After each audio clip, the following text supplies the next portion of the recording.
Central నియోజకవర్గం మధురానగర్లో Telugu Desam party ఆధ్వర్యంలో ఇంటింటికి తెలుగుదేశం కార్యక్రమాన్ని నిర్వహించారు. పార్టీ యువ నాయకులు బోండా రవితేజ ఆధ్వర్యంలో జరిగిన ఈ కార్యక్రమంలో ఇంటింటికి వెళ్లి ప్రజలను కలిసి కూటమి ప్రభుత్వం 2 ఏళ్లలో చేపట్టిన సంక్షేమం, అభివృద్ధి కార్యక్రమాలను వివరించారు. ప్రభుత్వ పనితీరుపై రూపొందించిన కరపత్రాలను పంపిణీ చేస్తూ ప్రజల అభిప్రాయాలను తెలుసుకున్నారు. సుందనయ్య నగర్లోని అన్న నందమూరి తారక రామారావు విగ్రహం వద్ద నుంచి ప్రారంభమైన ఇంటింటికి తెలుగుదేశం కార్యక్రమంలో తెలుగుదేశం పార్టీ నాయకులు, కార్యకర్తలు పెద్ద ఎత్తున పాల్గొన్నారు. ఇంటింటికి వెళ్లిన బోండా రవితేజ ప్రజలను కలిసి కూటమి ప్రభుత్వం అమలు చేస్తున్న సంక్షేమ పథకాలు, అభివృద్ధి కార్యక్రమాలను వివరించారు. ఈ సందర్భంగా బోండా రవితేజ మాట్లాడుతూ, ముఖ్యమంత్రి నారా చంద్రబాబు నాయుడు నాయకత్వంలో రాష్ట్రం అభివృద్ధి దిశగా ముందుకు సాగుతుందన్నారు. ఎన్నికల సమయంలో ఇచ్చిన హామీలను దశలవారీగా అమలు చేస్తూ ప్రభుత్వం ప్రజల విశ్వాసాన్ని నిలబెట్టుకుందన్నారు. ప్రభుత్వ పనితీరును నేరుగా ప్రజలకు చేరవేసేందుకే ఇంటింటికి తెలుగుదేశం కార్యక్రమాన్ని నిర్వహిస్తున్నామని చెప్పారు. సెంట్రల్ నియోజకవర్గంలో ప్రభుత్వ విప్ ఎమ్మెల్యే బోండా ఉమామహేశ్వరరావు నాయకత్వంలో రోడ్లు, డ్రైన్లు, తాగునీటి సౌకర్యాలు, వీధి దీపాలు, పార్కులు, కమ్యూనిటీ హాల్ వంటి మౌలిక సదుపాయాల అభివృద్ధి వేగంగా జరుగుతుందని తెలిపారు.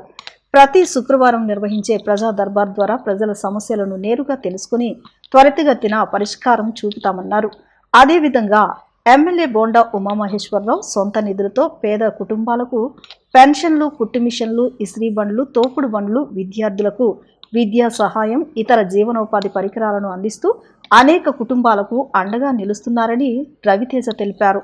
రానున్న రోజుల్లో కూడా ప్రజల ఆశయాలకు అనుగుణంగా అభివృద్ధి, సంక్షేమ కార్యక్రమాలను మరింత విస్తృతంగా ప్రజల్లోకి తీసుకువెళ్తామని, పార్టీ శ్రేణులు ఎల్లప్పుడూ ప్రజల మధ్య ఉంటారని ఆయన స్పష్టం చేశారు.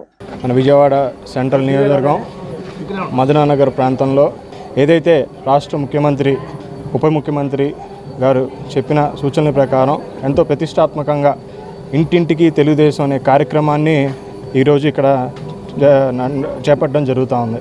మరి అందులో భాగంగానే ప్రతి ఇంటికి వెళ్ళి కూడా మరి ఆనాడు 2024లో ఏదైతే మేనిఫెస్టోలో పెట్టిన ప్రతి హామీని కూడా ప్రణాళికాబద్ధంతో నెరవేరుస్తూ ముందుకు వస్తాం జరుగుతూ ఉంది.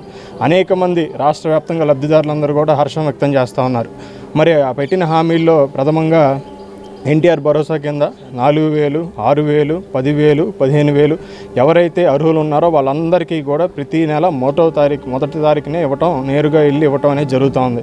అదేవిధంగా శ్రీశక్తి కింద మహిళలందరికీ ఉచితంగా బస్సు సరఫరా కార్యక్రమాన్ని కూడా చేపట్టడం, అదేవిధంగా ప్రతి ఒక్కరికి కూడా నాణ్యమైన భోజనం 5 రూపాయలకి అన్నా క్యాంటీన్ల ద్వారా రాష్ట్ర వ్యాప్తంగా కూడా ఏర్పాటు చేసి వాళ్ళకి ఇవ్వటం, మరి చదువుకున్న నిరుద్యోగులు ఎవరైతే ఉన్నారో వాళ్ళందరికీ కూడా ప్రతి ఏడాదికి 1,000 రూపాయలు వాళ్ళందరి అకౌంట్లో డైరెక్ట్గా జమ చేయటం, అదేవిధంగా 3 గ్యాస్ బండ్లు మహిళలందరికీ కూడా ప్రభుత్వం తరపున ఇవ్వటం, మళ్ళీ దానిపైన ఉన్న సబ్సిడీని కూడా వాళ్ళ అకౌంట్లోనే జమ చేయటం కూడా జరుగుతూ ఉంది.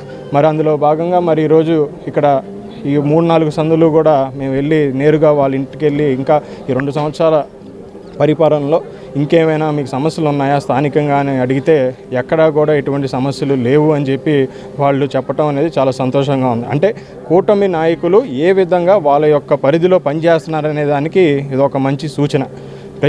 ప్రజలే వాళ్ళ యొక్క సొంతంగా చెప్పటం అనేది చాలా సంతోషంగా ఉంది. అంటే ఏదైతే నమ్మకంతో అంటే 95% మార్జిన్తో, స్ట్రైక్ రేట్తో ఈరోజు డబుల్ ఇంజన్ సర్కార్ని ఇక్కడ రాష్ట్రంలో కానీ అటు కేంద్రంలో కానీ బీజేపీ, ఇక్కడ మనం టీడీపీ కూటమి ప్రభుత్వాన్ని ఏ నమ్మకంతో అయితే తెలుగుదేశం ప్రజలు గెలిపించారో దానికి అనుగుణంగానే, దానికి తగ్గట్టుగానే ప్రజల యొక్క శ్రేయస్సే, ప్రజల యొక్క ప్రగతి, ప్రజల యొక్క అభివృద్ధే మా యొక్క ధ్యేయంగా ఈరోజు కూటమి నాయకులు కానీ శాసనసభ్యులు బోండా ఉమా గారు కానీ పనిచేయటం చాలా సంతోషం.